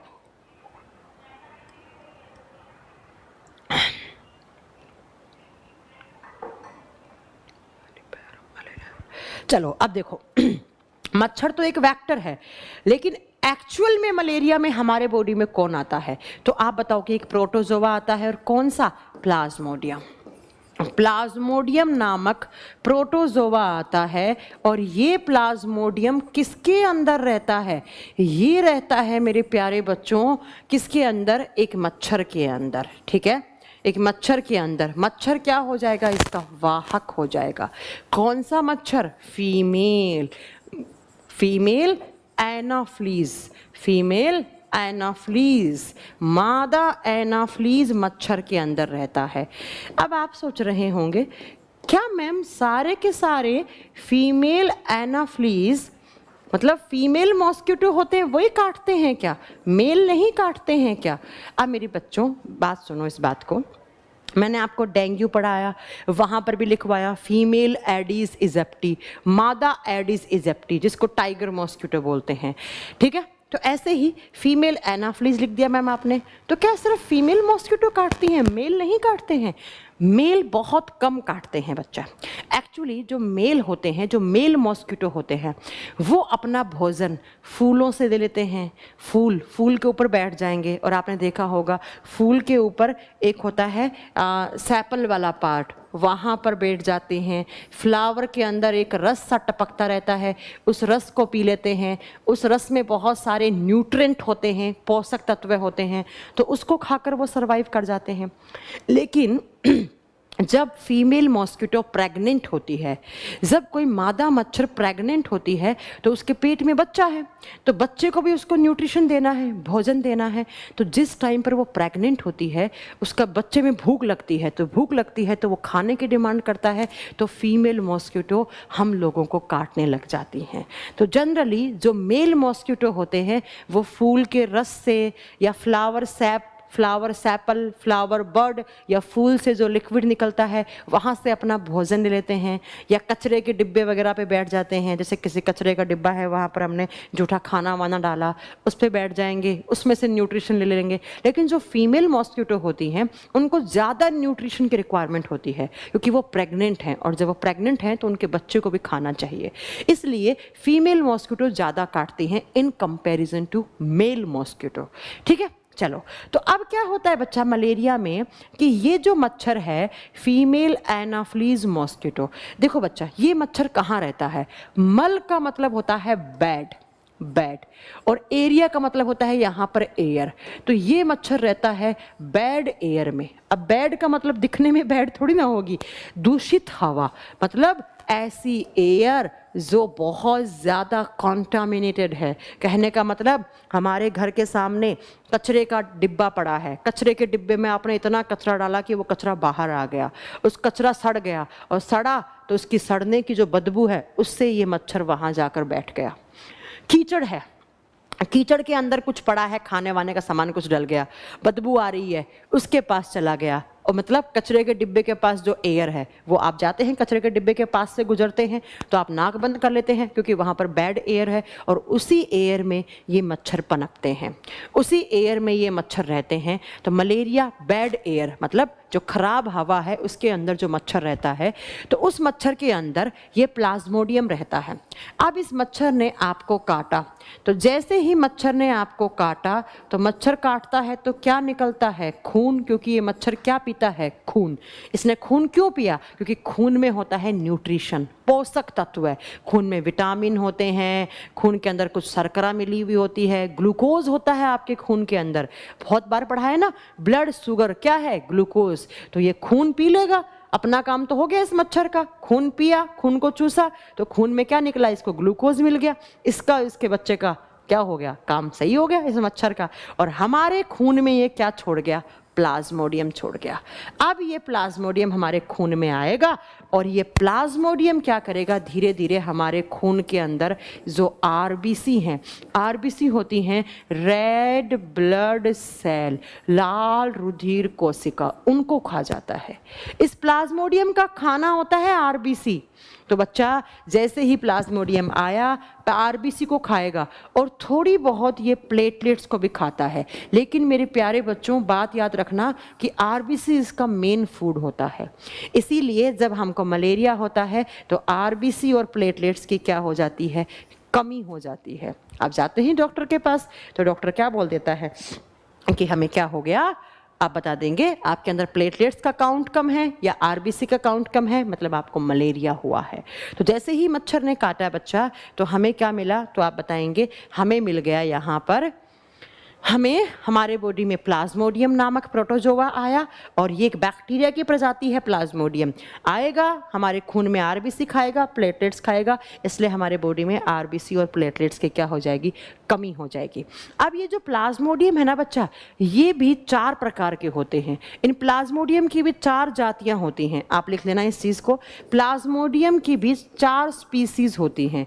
कभी कभी एग्जाम में यहाँ से भी क्वेश्चन पूछा जा सकता है। वैसे तो सीधा प्लाज्मोडियम ही आता है ऑप्शन में, लेकिन कभी पूछ ले तो सबसे पहली सबसे खतरनाक इसकी स्पीसीज होती है, वो होती है फैल्सीपैरम। सबसे पहली स्पीसीज लिखो इसकी। इस प्लाज्मोडियम की 4 जातियां हैं जो हमें मलेरिया कर सकती हैं। पहले लिखो फैल्सीपैरम, ये सबसे खतरनाक जाति है, इसकी सबसे डेंजर है। बहुत बार लोगों को जो मलेरिया होता है हाई लेवल का, लास्ट स्टेज वाला, वो फैल्सीपेरम प्लाज्मोडियम की वजह से होता है। एक होता है बच्चा प्लाज्मोडियम विवैक्स, और एक होता है प्लाज्मोडियम ओवेल, और एक प्लाज्मोडियम मलेरिया होता है। तो ये चारों ही मलेरिया कर सकते हैं, लेकिन सबसे ज़्यादा खतरनाक ये वाला होता है, ये बहुत खतरनाक मलेरिया करता है। तो कभी पूछ ले आपसे कि प्लाज्मोडियम की कौन सी जाति है जो हमें मलेरिया करता है, इन चारों में से कोई ना कोई एक ऑप्शन होगा, चारों नहीं हो सकते। सबसे डेंजर फैल्सीपेरम होती है। फैल्सीपेरम जब आपके बॉडी में जाता है ना, बहुत जल्दी आपके बॉडी में क्या करता है, आपके बॉडी में जाकर खून की कमी कर देता है। आरबीसी की कमी खून की कमी है, समझ रहे हैं आप मेरी बात? ठीक है। फिर अब आपके अंदर क्या क्या सिम्टम दिखेंगे जब आपको मलेरिया होगा तो आपके अंदर क्या क्या सिम्टम दिखेंगे आप सब बता सकते हैं। सबसे बड़ा सिम्टम तो आरबीसी काउंट कम हो जाएगा। लक्षण लिखो इस बीमारी के, मलेरिया के लक्षण क्या क्या दिखेंगे। सबसे पहला आरबीसी एवं प्लेटलेट्स की कमी, हाँ जी ये तो हो ही गया, प्लेटलेट्स की कमी हो जाएगी। दूसरा बच्चा हाई फीवर, बहुत तेज़ बुखार रहता है मलेरिया के टाइम पर, हाँ जी मैम रहता है। उसके बाद तीसरा बच्चा अनीमिया, खून की कमी हो जाएगी। भाई जब आरबीसी को खा गया तो आरबीसी की कमी, खून की कमी होती है, ये बात तो आप जानते ही हैं। और साथ साथ में बच्चा आपको सर में दर्द होगा, और अगर बहुत दिनों तक है ये बीमारी तो आगे चलकर सेम प्लाज्मोडियम आपके लीवर को भी इन्फेक्शन कर देते हैं। इसमें लीवर में भी इन्फेक्शन हो सकता है, आपका यकृत भी संक्रमित हो जाता है, धीरे धीरे जाकर आपका लीवर फेल हो सकता है, या बच्चा आगे चलकर क्या हो सकता है, आपका लीवर काम करना बंद कर सकता है। तो मलेरिया को हल्के में ना ले, मलेरिया बहुत खतरनाक बीमारी है। ठीक है। उसके बाद क्या होगा बच्चा, उसके बाद डॉक्टर इस मलेरिया से इलाज करने के लिए एक बहुत कॉमन सी ड्रग देते हैं। अच्छा प्राइमरी स्टेज पर तो ना आपको एंटीबायोटिक्स देगा, बोलेगा बकरी का दूध पी लो, गिलोय पी लो, नारियल का पानी पी लो, क्योंकि ये सब आपके बॉडी में खून बढ़ाने का काम करते हैं। आरबीसी, डब्ल्यूबीसी, प्लेटलेट्स इंक्रीज, गिलोय का पानी पियो, मतलब गिलोय का जूस, पानी तो क्या ही होता है, खैर पानी में डाल के पीते हैं। उसके साथ आपको बोलेगा कि विटामिन ए के कैप्सूल देगा, क्योंकि vitamin A is anti infection vitamin. Vitamin C के कैप्सूल देगा। साथ में क्या करेगा, आपको बोलेगा बकरी का दूध पी लो, नारियल पानी पी लो, क्योंकि ये सब आपके बॉडी में खून का काउंट बढ़ाते हैं, ब्लड बढ़ाने का काम करते हैं। ठीक है। अब नहीं हो रहा है ठीक, तो एक ड्रग दी जाती है यहाँ पर। ड्रग का मतलब वो ड्रग नहीं है रिया चक्रवर्ती वाली, नहीं है ना। ड्रग का मतलब है हैवी डोज मेडिसिन, जिसको खाने के बाद आप एकदम बेहोश से हो जाते हैं, नींद आती है, बहुत कुछ करने का मन नहीं करता है, अकेले में रहते हैं, वो होती है ड्रग, हैवी मेडिसिन। कौन सी देते हैं, तो कुनीन यहाँ पर दी जाती है बच्चा, कुनीन नाम की ड्रग दी जाती है। ये एग्जाम में क्वेश्चन पूछ लिया जाता है, कुनीन। और ये कुनीन कहाँ से बनती है, bark of cinchona, bark of cinchona. Cinchona एक प्लांट होता है, उस सिनकोना की छाल से, छाल तो समझते हैं ना, प्लांट की छाल, छाल लकड़ी वाला, जैसे में लकड़ी मिलती है, सिनकोना की छाल से मिलती है हमें ये कुनीन नाम की दवाई। तो एग्जाम में क्वेश्चन पूछ ले कि मलेरिया के टाइम पर कौन सी ड्रग दी जाती है, तो आप क्या बताएंगे बच्चा, आप बता दोगे कौन सी ड्रग दी जाती है, कुनीन नाम की ड्रग दी जाती है, जो बार्क ऑफ सिनकोना, सिनकोना की छाल से निकलती है। ठीक है। अब मलेरिया डे कब मनाते हैं, कभी कभी ये क्वेश्चन भी पूछ लिया जाता है मलेरिया। अच्छा मैं ना, मुझे याद दिला देना मेरे प्यारे बच्चों, मैं एक PDF अपलोड करवाऊंगी जिसमें HIV AIDS day, cancer day, malaria day, polio day, ये कब कब मनाते हैं सारे मैं आपको बता दूंगी। अर्थ डे, एनवायरनमेंट डे कब मनाते हैं, इसका एक PDF डलवा दूंगी, वो सारी पढ़ लेना आप। ठीक है। मलेरिया डे सेलिब्रेट किया जाता है ऑन 25 अप्रैल, 25 अप्रैल को मलेरिया डे मनाया जाता है। उस दिन बताते हैं, सेमिनार वगैरह कराए जाते हैं अलग अलग जगह पे कि हमें कचरे के डब्बे को साफ़ करते रहना चाहिए, कचरा बाहर नहीं फेंकना चाहिए, हमारे घरों में सफाई रखने चाहिए, अगर मलेरिया हो जाता है तो ऐसे डॉक्टर के पास जाओ, ये सब बताते हैं इस दिन। ठीक है। तो याद रखिएगा मलेरिया प्लाज्मोडियम से होती है, और प्लाज्मोडियम एक प्रोटोजोआ होता है, और वो मच्छर के अंदर रहता है। तो मच्छर ने काटा तो आपके बॉडी में आपके बॉडी में प्लाज्मोडियम आ गया, प्लाज्मोडियम सीधा खून के पास जाता है, क्योंकि मच्छर खून पीता है, और खून में जाकर RBC और प्लेटलेट्स का काउंट कम कर देता है। ठीक है। और मलेरिया डे हम 25 अप्रैल को मनाते हैं। बहुत तेज़ बुखार रहेगा, खून की कमी हो जाएगी, सर में दर्द सा रहेगा, और आगे चलकर आपका लीवर में भी इन्फेक्शन हो सकता है। ये प्लाज्मोडियम खून के अंदर से होता होता लीवर के पास जाएगा तो लीवर को भी इन्फेक्शन कर देता है। चलो नेक्स्ट बीमारी है यहाँ पर प्रोटोजोआ से स्लीपिंग सिकनेस। स्लीपिंग सिकनेस, बहुत ज़्यादा नींद आने वाली बीमारी। इंसान 24 घंटे में से 22 घंटे सो सकता है इस बीमारी में, या इसी को बोलते हैं हम African sleeping sickness. African sleeping sickness, ठीक है, ज़्यादा नींद आने वाली बीमारी। इन सब का वेक्टर पूछा जाता है मेरे प्यारे बच्चों, ध्यान रख लेना कि कौन सा वेक्टर है जो आपको स्लीपिंग सिकनेस करता है, ठीक है। स्लीपिंग सिकनेस, ज़्यादा नींद आने वाली बीमारी। मुझे लग रहा है आजकल मुझे बहुत नींद आ रही है, मुझे तो नहीं हो गई है ये, ठीक है। देखो बच्चों, ये किसकी वजह से होती है आप बताओगे? ये एक प्रोटोजोआ से होती है, ये एक प्रोटोजोनल इन्फेक्शन है, प्रोटोजोआ से होने वाली बीमारी है। अब इसका पैथोजन और वेक्टर दोनों ही इंपॉर्टेंट है। पैथोजन का मतलब क्या होता है बच्चा? रोगजनक, वो मेन इन्फेक्शन जो आएगा हमारे बॉडी में और हमें डिजीज करेगा। तो पैथोजन क्या होगा? प्रोटोजोआ, क्योंकि हम प्रोटोजोनल डिजीज पढ़ रहे हैं। कौन सा? ट्रिप्नोसोमेना। ट्रिप्नोसोमेना इस नाम का प्रोटोजोआ आएगा और किसके अंदर रहता है? ये एक मक्खी के अंदर रहता है, तो मक्खी इसका वाहक है। कौन सा बच्चा? इसको स्टार करना, 3 स्टार। 3 स्टार का मतलब होता है, मैम ने बोला है हर एग्जाम में आता है। वेक्टर कौन सा? सी फ्लाई, TSE फ्लाई, लेकिन जब इसको प्रोनाउंस करते हैं तो टी साइलेंट हो जाता है, सी फ्लाई। सी मक्खी। ये मक्खी कहाँ रहती है? बालू मिट्टी में ज़्यादा रहती है। ये मक्खी बालू मिट्टी में ज़्यादा रहती है, बालू के कलर की होती है। आप ये भी बालू मिट्टी का कलर देखा है ना, उसके जैसी होती है, ठीक है। तो जैसे ही ये मक्खी हमारे खाने पे बैठ गई, या ये मक्खी हमारी स्किन वगैरह, या कैसे भी इस मक्खी के थ्रू आप कांटेक्ट में चले गए, आपके बॉडी में आएगा कौन? ट्रिप्नोसोमेना आएगा। ये ट्रिप्नोसोमेना बच्चा बहुत खतरनाक पैथोजन है। ये सीधा जाकर अटैक करता है आपके ब्रेन के ऊपर, इधर उधर देखता ही नहीं है भाई साहब। इसको तो हार्ट ब्लड किसी से मतलब नहीं, इसे सिर्फ दिमाग दिखता कि बस मैं दिमाग पे जाके अटैक करूं। तो ये जैसे ही आएगा, ये जाके अटैक करता है आपके ब्रेन के ऊपर। ब्रेन का मतलब है दिमाग। अब आप समझते हैं कि ब्रेन कौन से सिस्टम का पार्ट है? ब्रेन किस सिस्टम का पार्ट होता है बच्चों?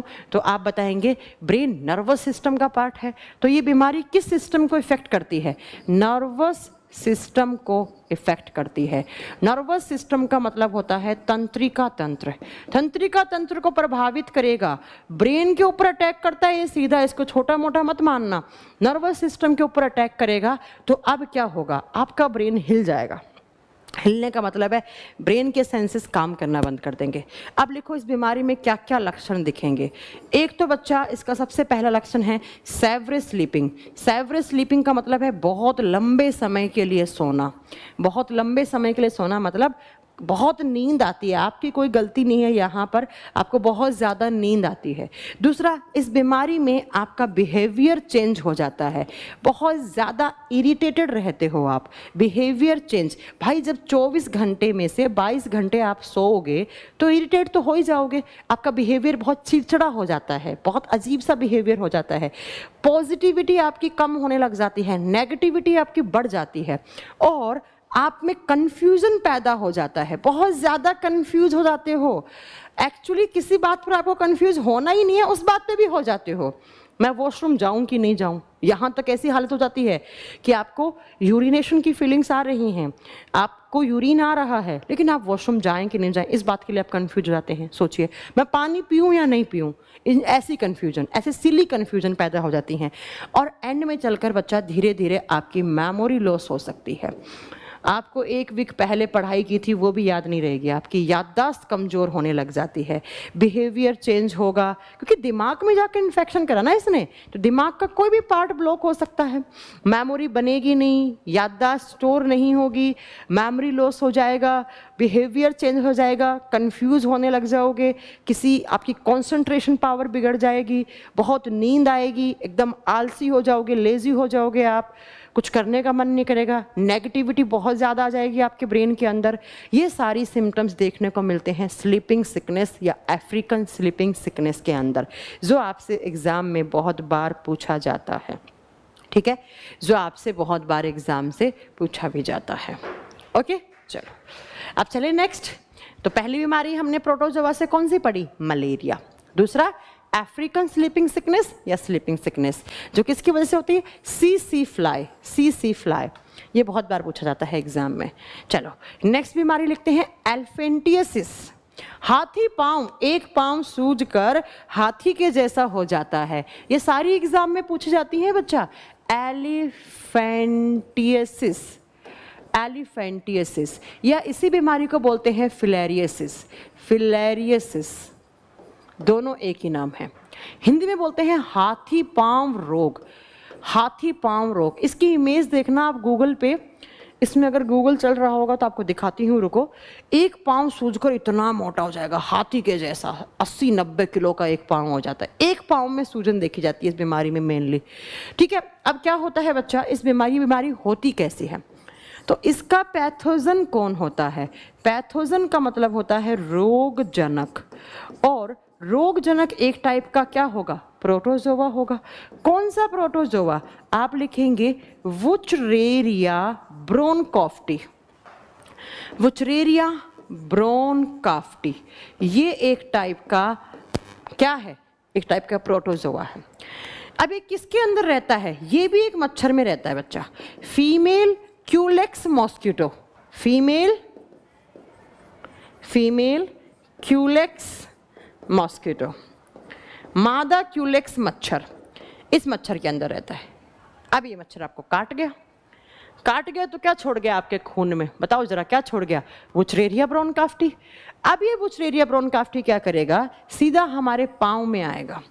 इसमें क्या होता है, आपके लेग में, आपके एक पाँव में सूजन आ जाती है, और सूजकर उस पाँव के अंदर लिम्फ भर जाता है। लिम्फ का मतलब होता है लसिका। अब बच्चों आप सब कुछ भूल जाओ कि व्हाट इज लिम्फ वगैरह, वो आगे पढ़ाएंगे लिम्फ होता क्या है। आप बस इतना याद रखो कि यहाँ पर लिम्फ भर जाता है आपके एक पाँव के अंदर, और आपके पाँव का वजन बहुत ज़्यादा हो जाता है। ठीक है, लिम्फ भरकर आपका जो पाँव है उसमें स्वेलिंग आ जाएगी, उसमें इन्फ्लामेशन हो जाएगा। और इन्फ्लामेशन छोटा मोटा नहीं है, एक पाँव जो होता है वो पूरा हाथी के जैसा 70-80 किलो का हो जाता है। अच्छा, मैंने देखा है ये बीमारी यहाँ पर मुखर्जी नगर के पास में जीटीबी नगर का एक मेट्रो स्टेशन लगता है। उस मेट्रो स्टेशन पे, अब तो नहीं पता मुझे, लेकिन उस मेट्रो स्टेशन के गेट नंबर 2 पे एक आंटी बैठी हुई होती हैं। वो आंटी इतनी छोटी सी लगती है, उनका पाँव वैसे बैठी हुई होती है, उनका पाँव इतना बड़ा ऐसे सूज रखा है। उनको एल्फेंटियसिस है, उनको हाथी पाँव रोग है। 1-2 दिन में नहीं होता है ये मच्छर ये आपका वुचरेरिया ब्रोनकाफ्टी आपके बॉडी में इतना दिन हो गया, बहुत ज़्यादा अंदर ही अंदर रिप्रोड्यूस कर रहा है, अपनी बहुत ज़्यादा जातियाँ बना ली, तब जाकर ये ब्लड के अंदर जाता है और ब्लड में खून वून को पी जाता है, लिम्फ वगैरह भर जाता है, आपके पाँव के अंदर पानी सा ऐसे पस्सा पड़ जाता है। फिर आगे बहुत गंदी बीमारी है एक्चुअली बच्चों। पाँव सूजेगा, सूज कर ना ऐसे कभी कभी हमें गर्म लग जाता है तो वो नहीं बन जाते हैं, ऐसे फफोले बन जाते हैं हमारे हाथ पर, वैसा पाँव सूज कर उसके अंदर पस भर जाता है और बाद में उसका पस निकालना पड़ता है पाँव के अंदर से। बहुत गंदी बीमारी है एक्चुअली। ठीक है, तो ये बात आप नोट कर लेना इस चीज़ के लिए कि जो एलिफेंटियसिस है उसमें एक पाँव सूजता है, हाथी के जैसा हो जाता है। And elephantiasis is a protozoal disease, लेकिन एथलीट फीट में दोनों पाँव सूजते हैं। And athlete feet is a fungal disease. बच्चा एग्जाम में हमेशा इनको डाला जाता है ताकि बच्चा कंफ्यूज हो जाए, आपको कंफ्यूज नहीं होना है। 3 बीमारियां पढ़ाई हैं, स्लीपिंग सिकनेस, एलिफेंटियसिस जिसे को हम फिलेरियासिस बोलते हैं, और तीसरी कौन सी है बच्चा आपकी, आप बताएंगे मलेरिया। तीनों किससे हैं अभी तक? तीनों होती हैं बच्चा आपके प्रोटोजोआ से होने वाली बीमारी। अब नेक्स्ट चलते हैं काला अजार। काला अजार जिसको दम फीवर कहा जाता है, जिसके अंदर बहुत खांसी आती है आपको। ठीक है, काला अजार। नेक्स्ट लिखेंगे हम 4 नंबर पर, हिंदी में कोई नाम नहीं है इसका, काला अजार। अजार का मतलब है बुखार बहुत दिनों तक, इसी को बोलते हैं हम दम फीवर। दम फीवर, दम बुखार, कोई पूछ ले तो आपको। ठीक है, अब बच्चा इसके अंदर क्या होता है, इसके अंदर एक पैथोजन का अटैक होता है। पैथोजन का मतलब क्या होता है? रोगजनक। अब रोगजनक क्या होगा? बड़ी कॉमन सी बात है, प्रोटोजोआ होगा। अब कौन सा प्रोटोजोआ? तो आप बताएंगे लेशमानिया। LEISHMAN, लेशमानिया डोनोवानी, लेशमानिया डोनोवानी, ये एक प्रोटोजोआ का नाम है। अब आप सोच रहे हो किसी का सरनेम लग रहा है, ये तो है ना, सरनेम नहीं है, ये एक प्रोटोजोआ का नाम है। लेशमानिया याद कर लो सिर्फ। ये किसके अंदर रहता है? ये रहता है, इसका वेक्टर कौन है, इसका वाहक कौन है? Sand fly. सैंड फ्लाई का मतलब है बालू मक्खी। सैंड फ्लाई मतलब जो रेत वगैरह के अंदर, यहाँ पे बालू नहीं, रेत, रेत के अंदर जो मक्खियाँ रहती हैं मेनली, उसके अंदर रहता है। ये साउथ अफ्रीका वगैरह में ज़्यादा होती है बीमारी, यहाँ नहीं होती है इतनी ज़्यादा। अब इसमें क्या होता है, ये बीमारी भी, ये जो आपका लेशमानिया डोनोवानी है, ये भी सीधा जाता है और आपके ब्रेन पे अटैक करता है बच्चों। ये भी आपके ब्रेन पे अटैक करता है और यहाँ पर बच्चे जो मेनली जिसको होता है वो मेंटली इल हो जाता है, वो मानसिक तौर पे कमज़ोर होता है। इंसान मानसिक तौर पे कमज़ोर हो जाएगा। देखो इससे पहले वाली बीमारी में तो मैंने क्या बताया था, इंसान की मेमोरी पावर कम हो जाएगी, कन्फ्यूजन पैदा हो जाएगा, बिहेवियर चेंज हो जाएगा स्लीपिंग सिकनेस में। लेकिन यहाँ पर क्या होता है, इंसान मेंटली इल हो जाता है, सोचने समझने की शक्ति गायब हो जाती है उसकी। पढ़ना तो भूल जाओ कि वो पढ़ पाएगा, पढ़ पाता नहीं है। उसके बाद बहुत दिनों तक उसको बुखार रहता है, हाई फीवर। लेकिन मेरे प्यारे बच्चों, ये जो बुखार है ना, वो कैसे रहता है, एक वीक बुखार हुआ, फिर एक वीक नहीं है, फिर एक वीक आ गया, ऐसा होता है। ये गैप में चलता है, दमदम फीवर बोलते हैं इसको, काला आजार। ठीक है, एक वीक रहेगा, फिर नहीं होगा, फिर हो जाएगा, फिर नहीं होगा, ऐसा रहता है इसमें बुखार। और साथ में इंसान के पेट में बहुत दर्द रहता है यहाँ पर। इसका सबसे बड़ा लक्षण यही है, स्टमक एक होता है, पेट में दर्द रहता है, उसके पेट में दर्द रहेगा और साथ में खांसी तो आती है उसको, कफ होता है, खांसी आती है, खांसी, लेकिन ड्राई खांसी आएगी, ये सूखी आएगी, मतलब आपका जो बलगम वगैरह नहीं आता है इसके अंदर। तो इसे बोलते हैं काला अजार, काला अजार, लेशमानिया डोनोवानी। बस आप लेशमानिया टर्म याद कर लोगे तो भी आपका काम चल जाएगा। ठीक है, तो भी आपका काम चल जाएगा। तो ये होगी नेक्स्ट, काला अजार। बच्चों एक बार लिख दूं साइड में कौन कौन सी पढ़ी हैं हमने, 6 पढ़नी होती हैं यहाँ पर, तो मेरे को याद रह जाए कि मैंने कौन कौन सी पढ़ा दी हैं आपको। तो देखिए ज़रा, 4 कौन कौन सी पढ़ी हमने यहाँ पर अभी तक। सबसे पहली कौन सी पढ़ी, मलेरिया। 1 नंबर पे लिखो मलेरिया। मलेरिया होगी प्रोटोजोआ में, हाँ जी मैम बिल्कुल होगी। दूसरी कौन सी होगी, स्लीपिंग सिकनेस, बता दी ना ये, हो गई। तीसरी होगी एलिफेंटियसिस, एलिफेंटियसिस। और चौथी होगी मेरे प्यारे बच्चों, अभी कौन सी बताई मैंने 4 नंबर पर, ये लेशमानिया वाली, मैं ही भूल जाती हूँ कभी कभी। तो लेशमानिया क्या कोज करता है, तो आप बताओगे काला आजार, काला आजार। अब 5 नंबर पर लिखो कौन से, काला आजार। ये एग्जाम में आती है, इसको स्टार करना, ये दोनों पूछी जाती हैं एक्चुअली, मलेरिया भी पूछा जाता है, आप जानते हैं। अब लिखेंगे 5 नंबर पर हम कौन सी, डायरिया। अब डायरिया तो आप सब जानते हैं, डायरिया के बारे में तो जानते हैं ना, उल्टी दस्त होना, DIAR, डायरिया की स्पेलिंग में मैं बहुत कंफ्यूज रहती हूँ, DIARHOAE,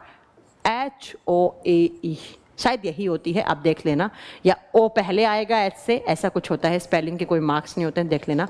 डायरिया, डायरिया भी एक प्रोटोजोनल इन्फेक्शन है, बिल्कुल है बच्चा। कौन सा पैथोजन होता है डायरिया के अंदर, कौन रोगजनक होता है, एंटोमोइबा हिस्टोलाइटिका। इसका रोगजनक कौन है, इसका रोगजनक होता है एंटामोइबा हिस्टोलाइटिका। एक ही नाम है मेरे प्यारे बच्चों, ये एंटामोइबो हिस्टोलाइटिका, एक ही नाम है। ये कहाँ रहता है, इसका वेक्टर क्या होगा, इस प्रोटोजोआ का वेक्टर, इसका वाहक क्या होता है, ये रहता है बच्चा लिक्विड चीज़ में, पानी में भी रह सकता है, या कोई भी आप जूस पी रहे हो, या आप ये नहीं आता कोल्ड ड्रिंक वगैरह पी रहे हो, कोई भी लिक्विड चीज़ पी रहे हो आप, उसके अंदर ये आपका डायरिया वाला, आप बता देंगे यहाँ पर डायरिया वाला कौन आ सकता है, प्रोटोजोआ आ सकता है। तो जैसे ही आपने क्या लिया मेरे प्यारे बच्चों, लिक्विड पिया, जूस पिया, पानी पिया जिसके अंदर एंटोमोइबा हिस्टोलाइटिका है, तो आपके सीधा जाएगा ये, और ये आएगा स्मॉल इंटेस्टाइन में इन्फेक्शन करेगा। स्मॉल इंटेस्टाइन में इन्फेक्शन करता है, छोटी आंत को संक्रमण कर देता है। और जैसे ही छोटी आंत में संक्रमण होता है, बच्चा फूड का क्या नहीं होगा, डाइजेशन नहीं होगा, खाने का पाचन नहीं होगा प्रॉपर। और जब पाचन नहीं होगा तो आप समझ रहे हैं जितनी भी चीज़ आप खाते हैं वो या तो वॉमिटिंग की फॉर्म में बाहर निकलेगी, वॉमिटिंग होगी, उल्टी होगी, या दस्त लगेंगे। बच्चा जो भी आपने खाना खाया वो ना ही तो उसका डाइजेशन हो पाया, ना उसका अब्जॉर्प्शन हो पाया। इंसान में बहुत कमजोरी आ जाती है, दबल। अरे भाई, एक वीक तक अगर लगातार आपको डायरिया है, आगे चलकर वो डिसेंट्री की फॉर्म ले लेता है, पेचिस का फॉर्म ले लेता है वो डिसेंट्री। डायरिया जब बहुत दिनों तक रह जाता है उसको डिसेंट्री, पेचिस का नाम दे देते हैं, मतलब दस्त आपके रेगुलर हो चुके हैं, उल्टी दस्त। जो भी खाया या तो माउथ की फॉर्म से वापस निकल जाएगा, पानी भी पी रहे हो तो दस्त लग रहे हैं आपको, ये हालत हो जाती है इसके अंदर। तो याद रखिएगा, डायरिया भी एक प्रोटोजोनल डिजीज होती है। एंटामोइबा हिस्टोलाइटिका नामक एक प्रोटोजोआ आता है, वो लिक्विड चीज़ों में ज़्यादा रहता है। और जैसे ही आपने जूस हुआ, कोल्ड ड्रिंक हुई, पानी हुआ, ये सब पिया जिसके अंदर ये आपका क्या था, प्रोटोजोआ था, तो आपकी छोटी आंत को संक्रमित करेगा। ना ही तो पाचन होगा, ना अवशोषण होगा। जब खाना पचा ही नहीं तो उसका अवशोषण कैसे हो जाएगा? और जब खाने का अवशोषण नहीं होगा तो हमें कमजोरी तो आएगी आएगी, वीकनेस आएगी, कमजोरी आएगी। और कमजोरी आने के साथ साथ आपको बार बार वॉमिटिंग, बार बार दस्त, और बहुत ज़्यादा कमजोरी बहुत दिनों तक लगातार रहता है। तो मैं आपको बताऊं, आपको जो लूज मोशन दस्त लग रहे हैं ना, उस दस्त में आपको क्या आने लग जाता है, खून भी आने लग जाता है। इतना कमज़ोर हो जाता है आपका इंटरनल स्मॉल इंटेस्टाइन में, इतना इन्फेक्शन करेगा ये कि छोटी आंत में खून निकलने लग जाता है। और वही खून आपके खाने के साथ, जब आप दस्त जाओगे, आप वॉशरूम जाओगे, पोटी करोगे, उस पोटी के अंदर आपके दस्त लग रहे हैं, जो लिक्विड चीज़ आ रही है उसके अंदर खून आने लग जाता है। इतना खतरनाक होता है डायरिया। तो याद रखिएगा, डायरिया का मतलब होता है उल्टी दस्त लगना। और ये डायरिया किसकी वजह से हो सकता है? डायरिया एक प्रोटोजोआ की वजह से भी हो सकता है। तो नेक्स्ट 5 नंबर पढ़ लिया आपने, डायरिया इधर लिख दो। और एक लास्ट बीमारी लिख लो, पायरिया। पायरिया, यहाँ डायरिया लिख देना, डायरिया 5 नंबर। और लास्ट लिख लो पायरिया। एक लास्ट बीमारी है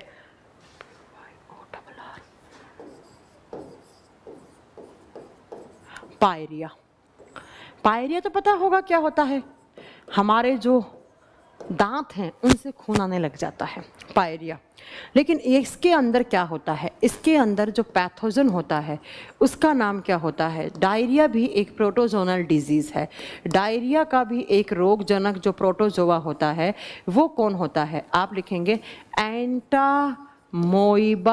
वो एंटामोइबा हिस्टोलाइटिका था, किसके वाला? डायरिया वाला। और पायरिया वाला होता है एंटामोइबा गिंगविटिस, या गिंगवाइटिस बोलते हैं इसको, गिंगवाइटिस। जब इसके नाम, ये नाम का प्रोटोजोआ इन्फेक्शन करेगा तो हमें पायरिया होगा। और अब इसमें क्या होता है पायरिया में? तो ये इन्फेक्शन हमारे माउथ में करता है। बच्चा, आपने कोई भी ऐसी चीज़ खा ली जिसके अंदर ये था, या आ गया, ये कैसे भी हमारे माउथ में आ गया। माउथ में आकर जो हमारा गम्स है, गम्स का मतलब समझते हो, मसूड़े, ये मसूड़ों में इन्फेक्शन करता है। और मसूड़ों से फिर ब्लीडिंग होने लग जाती है। मसूड़ों से क्या होगा? ब्लीडिंग, खून निकलेगा बहुत ज़्यादा। आप ब्रश करेंगे ना तो सारे ब्रश के अंदर खून खून खून हो जाएगा, ठीक है। और जब आप खाना खा रहे हैं तब आपको दर्द होने लग जाएगा, पेन ड्यूरिंग ईटिंग। जब आप खाना खा रहे हैं तो आपके माउथ में, आपके मसूड़ों में, आपके दांतों में दर्द होने लग जाता है। भाई मसूड़े दांतों की जड़ी तो होते हैं। और फिर धीरे धीरे ना प्राइमरी स्टेज पे तो बच्चा खून वून निकलता है, आगे चलकर ना आपके दांतों से ऐसे पीला लिक्विड पस डिस्चार्ज होने लग जाता है, पस निकलने लग जाता है। पस समझते हैं ना?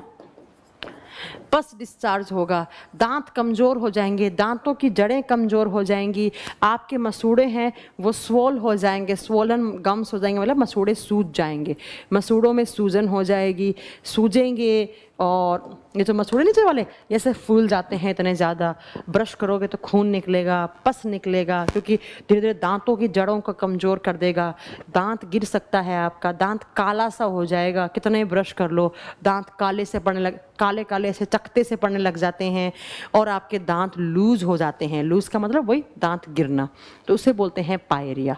बच्चा एक बीमारी और भी होती है ऐसी मसूड़ों से खून आने वाली, वो होती है स्कर्वी। और स्कर्वी होती है विटामिन सी की कमी से। तो अगर विटामिन सी की कमी है तब भी हमारे मसूड़ों से खून आता है, लेकिन पायरिया ज़्यादा खतरनाक है। पायरिया में तो दांत गिरने का डर रह जाता है, दांतों से मसूड़ों से पस निकलता है। रेगुलर अगर आप ब्रश नहीं भी कर रहे हैं ना, ऐसे आपने हाथ करा तो आपके हाथ में खून निकल के आ जाता है, इसको बोलते हैं पायरिया। ठीक है, तो पायरिया, डायरिया याद रखना, पायरिया, डायरिया, 6 बढ़ा दी, 6 के 6 याद रखनी है आपको। मलेरिया, डायरिया, पायरिया, काला आजार और दूसरा स्लीपिंग सिकनेस, एलिफेंटियसिस, ये सारी की सारी किससे होती हैं? प्रोटोजोआ से होने वाली डिजीज़ होती हैं, प्रोटोजोआ जनित रोग होते हैं।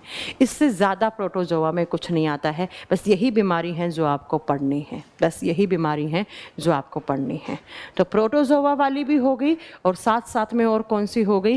एज हमने पढ़ ली फंगल डिजीज़, कवक जनित रोग। कितनी बीमारियां पढ़ी हैं आज हमने टोटल? तो ये तो लिख लेना बच्चा कौन कौन सी।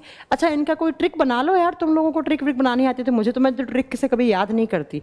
कुछ लोग होते हैं टीचर्स ट्रिक बनवाते हैं, मैं कोई ट्रिक व्रिक में विश्वास नहीं रखती, आप लोग बना सकते हो। और फंजाई से, फंगल से कौन कौन से पढ़ी हैं हमने?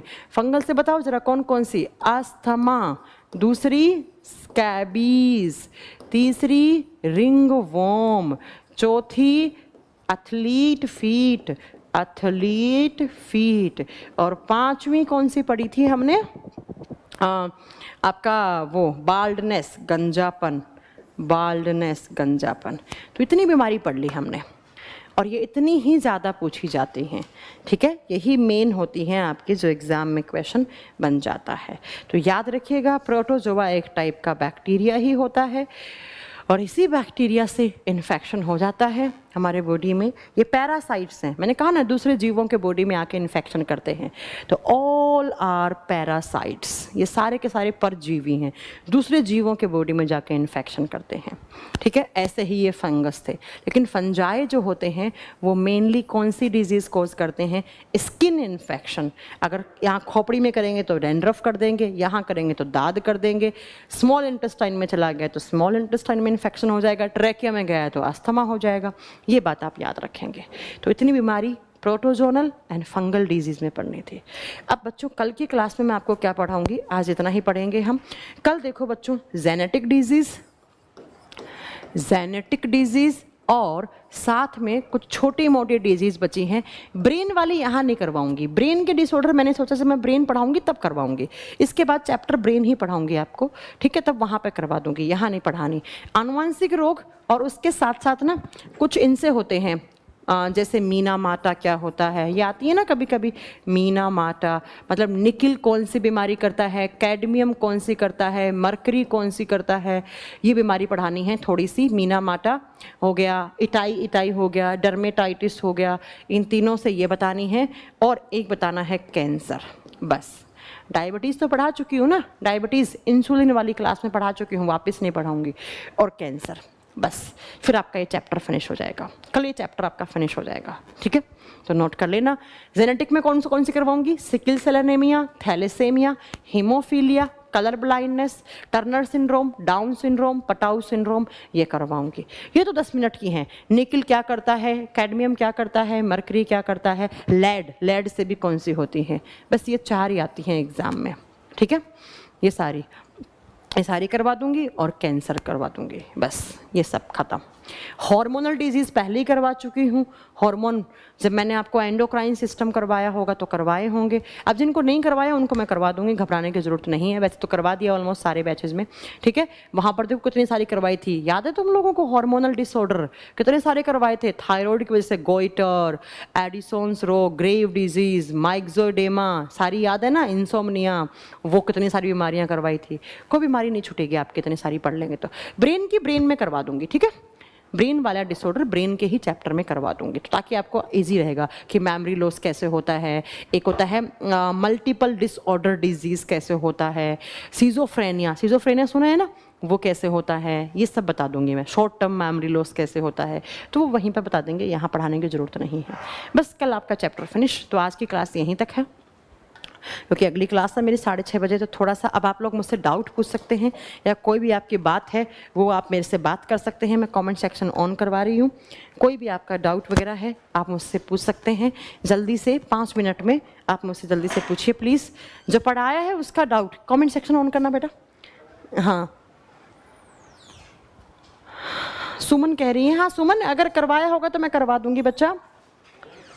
इसको थोड़ा सा गर्म करना ना, थोड़ा सा दूध डाल के। चलो चलो बताओ, कोई भी डाउट है तो मुझसे पूछ सकते हैं आप। All clear? ठीक है। अच्छा आपका नया एडमिशन है, अगर आपका करंट अफेयर की क्लास कल सुबह 9 बजे यूट्यूब पे इवेंट लगा हुआ है मैम का, कल सुबह 9 बजे आप देख लेना, करंट अफेयर की क्लास होगी, ठीक है, कल सुबह 9 बजे। और भरत सर भी बहुत जल्दी करंट अफेयर स्टार्ट करेंगे। एक टीचर आपको स्टैटिक जीके पढ़ाएंगे, एक टीचर आपको करंट अफेयर पढ़ाएंगे, ठीक है।